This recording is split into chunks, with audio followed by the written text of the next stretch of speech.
All right, and we are live. Hi, everyone.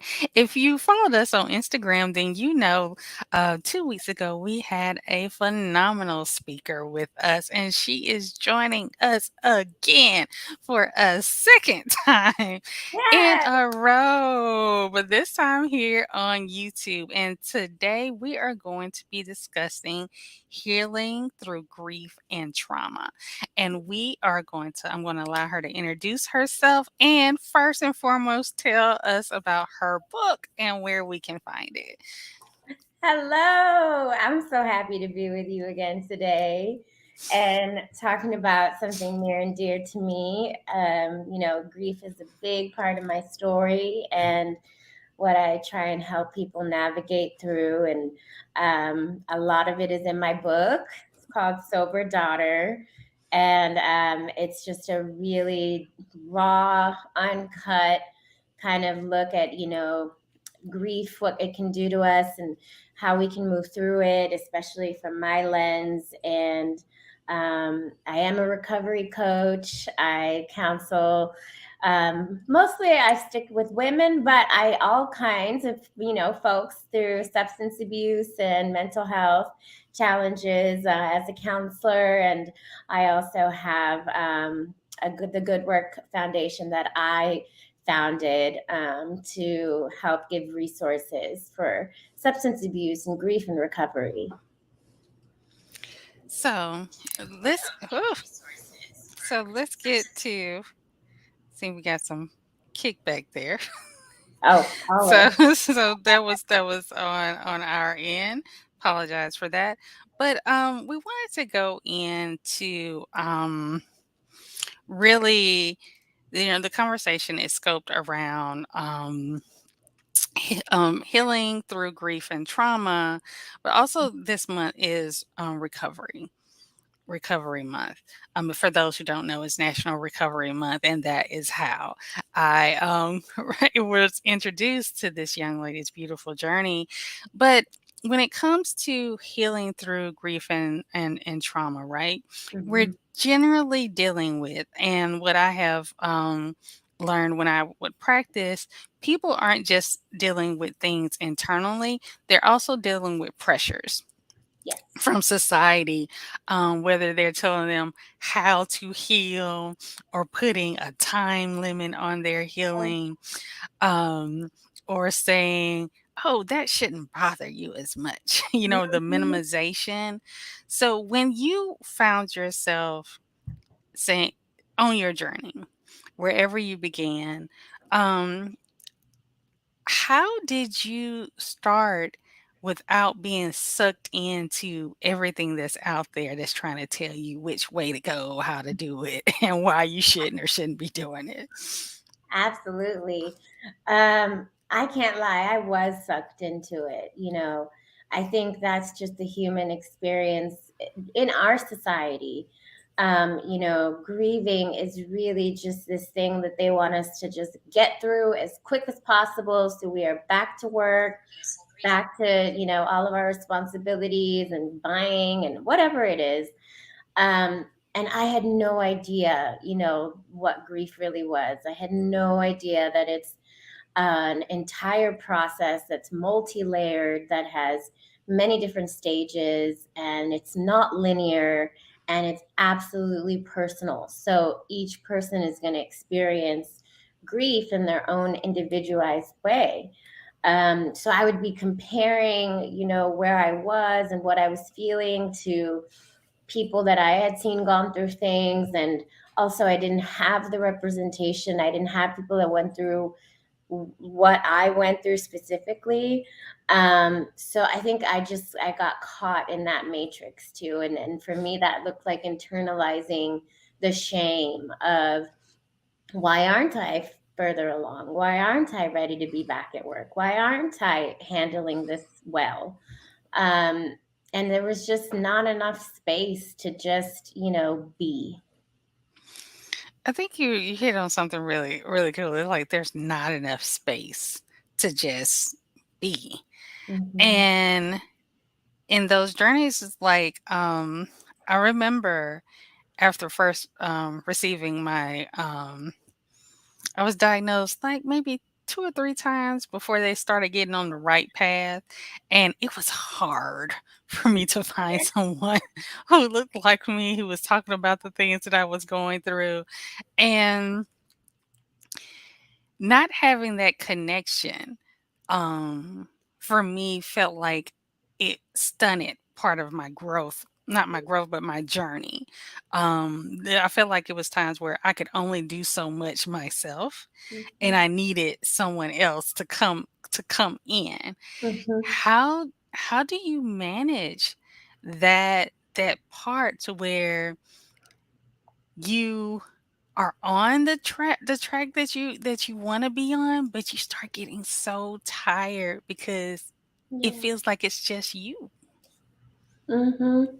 I think grief in of itself, because it's so personal, is isolating. And I think that because our society doesn't talk about grief enough, it's just this kind of like taboo thing. So we're not sharing about it. We're not leaning into support for it. We're not, looking for others to, see how their journey could help us. I mean, we're getting there. There's a lot of people that are breaking those kind of ceilings. And Mhm, I wanted to be one of those people, because I think the more we collectively share about how different grief is for everybody, but also how natural it is, it's just like it's a natural part of living. We have to have a death process. We have, and that can be like a death of an identity, a death of a mhm, relationship, a death of, we were maybe able-bodied and now we're not. There's so many changes, and it's a process that needs to be walked through. And I think so many people are waiting, just they're like, when are you at the end? And mhm. the support needs to come at the beginning and the middle. We need shepherds to like help us understand the effects of grief. And that can be like, I'm just too tired to get out of bed. Mhm. But What do you what go. so in the process, so I'm an anime fan, and I watch, and you're like, "What does this got to do with anything?" But I watched the last Avatar, and there was this scene where Prince Zuko got really, really angry, and he stood out in the rain. It was a storm, and he was like, "What more do you want from me?" And and that always resonated with me because when I went through what I went through, I lost everything. I couldn't work, couldn't take care of my daughter, couldn't stay by myself, and there was this anger that builds up, and you're Mhm. trying to deal with the grief, you're trying to deal with the trauma that you're experiencing. Like, what do you do with that anger Mhm. of knowing that things will never be the way that we would define okay in our head? Like, this never happened. Mhm. Like I kinda, like, cringe when people say, "Oh, it'll all be okay," because for me, okay would have been my friend never passed away. Right. When I was, really needed a friend, and, like, that was my person, and happy and excited to find my person, and then, like, okay for me would have been something that can never undo. So how do people navigate that space of that anger that it happened at all? Oh yeah. I mean, the anger is real. The anger is real. And it is a legitimate part of the grieving process. It is the stage of anger. And that's when we are just full of this raw emotion of feeling like bitterness, and like our time was cut too short, and all these really primal emotions of anger. And I think just being able to allow people to be angry is huge. Especially as women, we are not taught that anger is a natural emotion. Mhm. And if we suppress anger, we internalize the anger into ourselves. And that's when we're inflicting self-harm and we're doing all these things. Like, Anger is a natural part of the grieving process, and we have to express it. We can find healthy ways to, like, write it out, do a scream dance, do, boxing, whatever it looks like. But we got to get that anger out because it's real and it's part of the process. And we have to get through the anger to get into acceptance. I think one of the things is, like, when you're going through a grief process, sometimes it feels like it does this, boomerang, Hmm. Hmm. to where you think Yeah. that everything is fine and you think Yes. that everything has smoothed over and you're at a certain point, and then something pops up Yeah. that reminds you of triggers. Like, what do you do? And I know, and we know in our world we call them triggers, and people learn to train. But it does feel like a boomerang emotion where you think it's gone and it's far away from you, but Mm. 3 years down the line, bam, it feels like it happened yesterday. Oh, I love that you brought that up. Yes. It's like the old okey doke. Like, you think everything's all good, and then just this little grief monster comes out of nowhere. And I think that, the more people we talk about that grief is like a wave, right? We go through many of the different stages of the denial, of the anger, of the sadness, of the now we're trying to bargain, and then into acceptance. But that wave can last for years. And grief is stored energetically, grief is stored in our bodies. So if anything triggers, or, some people don't like the word triggers, if it activates an, Mhm. an energetic response. For me, it was just like going to holidays and, seeing people with their families. And I knew my family was gone. It was my mom and dad. And the waterworks would just blow me out. And, like, logically in my mind, I'm like, oh, I'm so happy to be included. I'm with you guys and all these things. But energetically, I feel this pull of just this Mhm. sadness.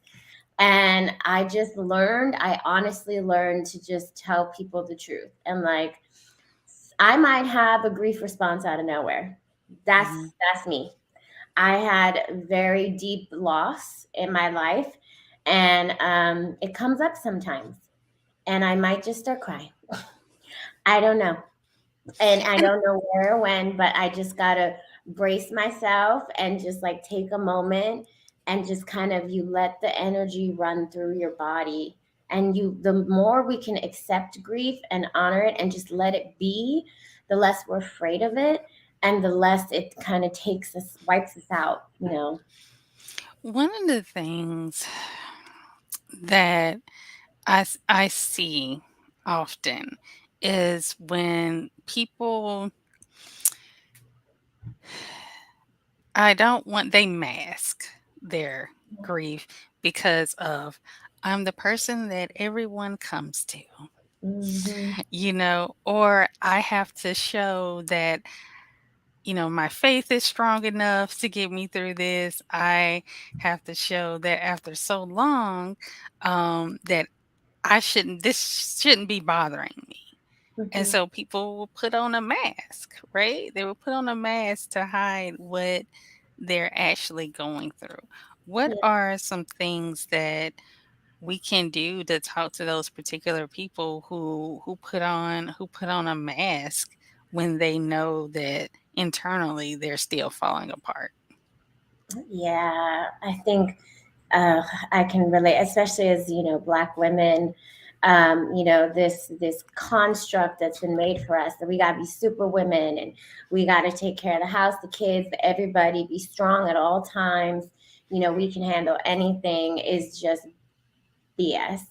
And I think that the more you can honestly, like, hold space for people and create intimacy. And intimacy doesn't have to be, sexual. It's platonic. It's like, I'm creating this little space for you, like, girl, I see you. I see you. You're doing too much. You look like you might fall apart. and just give them some space. And usually, that little window of grace, that little window of like, I see you, allows them to let go a little bit. And that's when they can start to feel what where they're, where we're running from. And if we keep running from the grief, we never fully grieve. We never fully heal. And no one ever fully heals, but we don't get to the acceptance in kind of a more beautiful way. And it can be show up still as anger, and show up still as, resentments or bargaining and things like that. So the more we can kind of be around people or create safety for people to share what's really going on. Yeah. So you brought up something, and when you said there's no like you never fully heal from certain losses that you experience. And it always irks me when I see these, viral posts like on social media that it say something to the effect, "Well, if it still bothers you, you haven't healed from it." And I'm like, "What? What? Like, what? Uh-uh. Who's Uh-uh. saying that? Why are you telling people that? That if something bothers them, that it should like that doesn't make any sense. Because in reality, if you love that person, Oh yeah. thinking about them knowing that they're not there is still gonna hurt you from the day that it happened to the day that you leave this earth. And so there's this dynamic that takes place that sort of kind of trying to take a person's healing journey and mold it into this script Yes. of it should be this timeline after 10 years. Why are you still dropping a tear? What do we do to combat that? Because, they go super viral. If I it's still know. bothering you, then that means you haven't fully healed from the situation. I'm like, no, that's not how it works. I so agree with you. Those things drive me crazy. Oh my God. But I think it's the way our society wants us to have this pretty wrapped up bow, like you're done thing. Hmm.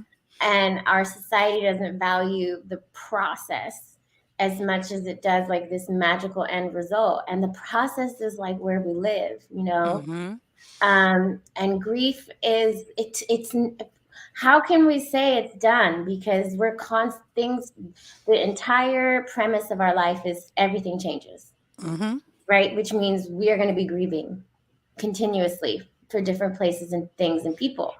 And the more you learn to accept grief and build skills and life around grief, knowing that we can't like just eliminate it and like have this magic pill, it's like, oh, that's a part of life. Like, we grieve to the extent we loved. So, for my parents, they were my moon and my sun. And it was devastating for me. I mean, beyond devastating for me. And I'm gonna miss them till the day I go home, like. But I learned to expand and build more and more around it, where I'm not sitting in the sadness and the anger of it, but I still am always gonna have that space in my heart that misses them and wants them to be a part of things. And I will think about them, when I have big milestones and that they're not there. That's not going to go away. It's just I have to come to peace with it and transmute it in a way that's almost like, oh, I have little memories, like their love is still there. You know, I still miss them. That means their energy is still with me. And I think the more we can, flip grief into we live with it, and what ways can we honor grief and honor the people that have gone, and build them into our lives in new ways. That's when we get to transmute the power of it. And I think it's beautiful because it's part of life. I know there's sometimes a misconception with grief, and there's two this one and another type I want to ask. There's a misconception with grief that if you accept that you're grieving, then you are okay with the fact that you may have lost someone or that an event had took place. And I'm like, those are not the same thing. Yeah, I think no, I agree. It's the word acceptance, can throw us all off. I think Mhm.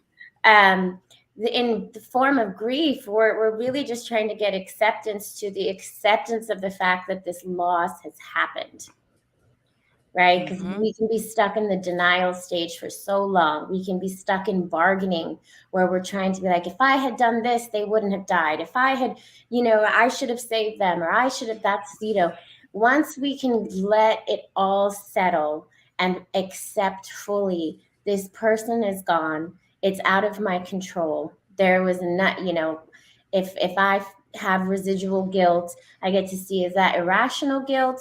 Is it guilt of something that I can, make an amends for? Can I, honor them and or do a donation for them? Like, we can navigate through these things, and then we get to a space where we're like, okay, they really are gone, and my life has to move forward, and I get to bring pieces of them with me in a brand new way.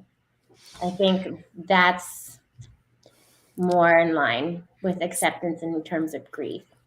So, when we think about supporting people who are navigating grief and trauma, um, it can feel overwhelming for the individual who is experiencing it, but also the individual who is supporting. Because compassion fatigue exists, Yep. and I and I talk about that. I teach about that a lot, and so how do you support someone? Because when someone initially experiences a trauma or a situation that's led to grief, there is usually like a overload of Yeah. people there. There are people there, everyone's around you, every time you turn around, someone's knocking on the door, there's text messages, there's phone calls, there's email, there's things at the house.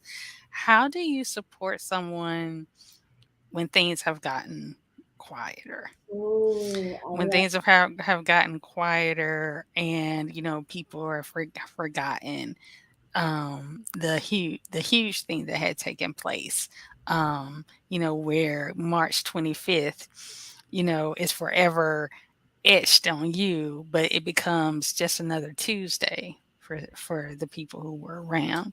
So Mhm. how do we switch that in providing ongoing support that one doesn't additionally traumatize the person Yeah. and two is respectful of any boundaries that that person may have set.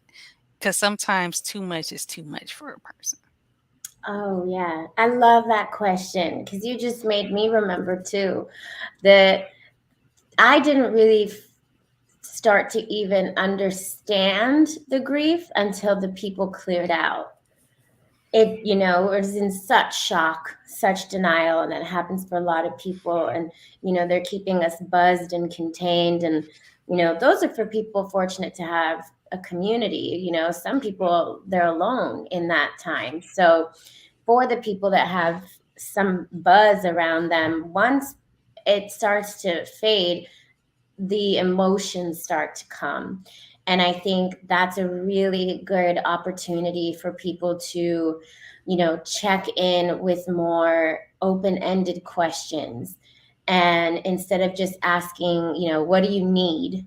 Um, Usually we're not able to answer that question. We don't know what we need, but maybe a more open-ended question of, like, how is your head today? How's your heart today? Or do you feel like, going for a walk today?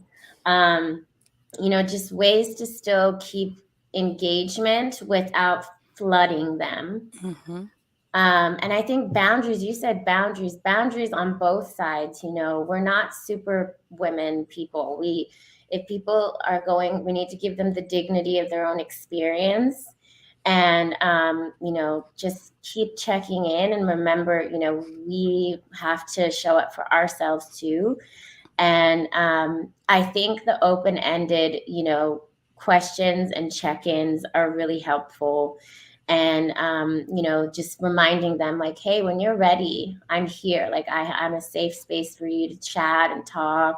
Um, those kinds of things. And if they're open to it, that's when we can start to maybe start looking into like support groups and resources and therapy, all those kinds of things. Once they need, we need our nervous system. We need to sit in it for a minute to finally let the grief hit, um, where we can start to see, where do I need help, and it might be picking up the kids, or for a day Mhm. for some people, dropping off a lasagna, and you don't even have to do anything, just, Yep. And I wanna ping that on, people, that support isn't always a conversation. As you said, it's like, "Hey, I just wanna stop by and I'll come by and do your laundry while you take a nap or do whatever around the house." If it's, someone that you're close to, "Hey, I wanna come by and just straighten up the house for you." Because those are things that get away from us when we're experiencing grief, right? And that's type of support is needed. Um, I remember, someone who had experienced, like, a tragic loss, and I remember, one thing that their spouse did was, like, have dinner, ready for them at a certain time, and so I took a meal to them at that particular time because I was close with their wife, and, it really is just, one thing that that person doesn't have to think about. I agree. I agree. I agree. I think It's one thing that the person doesn't have to think about, and especially when you think about when there's small children involved, mhm, already having to deal with explaining to the children what's happening, and with parents, they want children to be okay, so they're gonna put on a front, of being balanced so that the kids feeling balanced, stopping by to, sit with the kids and stuff like that while they stepped away to the room, mhm, for a few hours, gives them the time to express their emotions and be a human and not a parent. and Um, yeah, and people don't realize just how valuable that is because you're walking around holding something that you feel like you're about to explode. And sometimes people just need places to release where they don't have any identity but the identity of themselves. I couldn't agree more. I had that same experience. I in one of our my groups that I run for grief, we talk about some creative ways that you can show up for people. And one of a lot of people, it's like, just offer to walk their dog. Hmm. To offer to, just like, for me, when I was alone at my house, where my parents had passed, where I grew up, and um, my girlfriends would come over and just help me take out the trash, and, like, do laundry, and like backyard, like sweep up the stuff. And I don't even remember if we had conversations, or I had an old boss of mine in my old company, and he just gave me like a month of like, those delivery meals, Hmm. and it saved my life. Hmm. Saved my life. I didn't have to say a word. And, those are the most cherished things, because we go back to like basic needs. Hmm. If we can't show up, our basic needs are not being met. And if you can help somebody with that during, in tragedy and deep loss, and then, we can do more supportive, like introspective things. Hmm. But I agree with you so much. Yeah, they like see if they, when you stop by, see if they have water.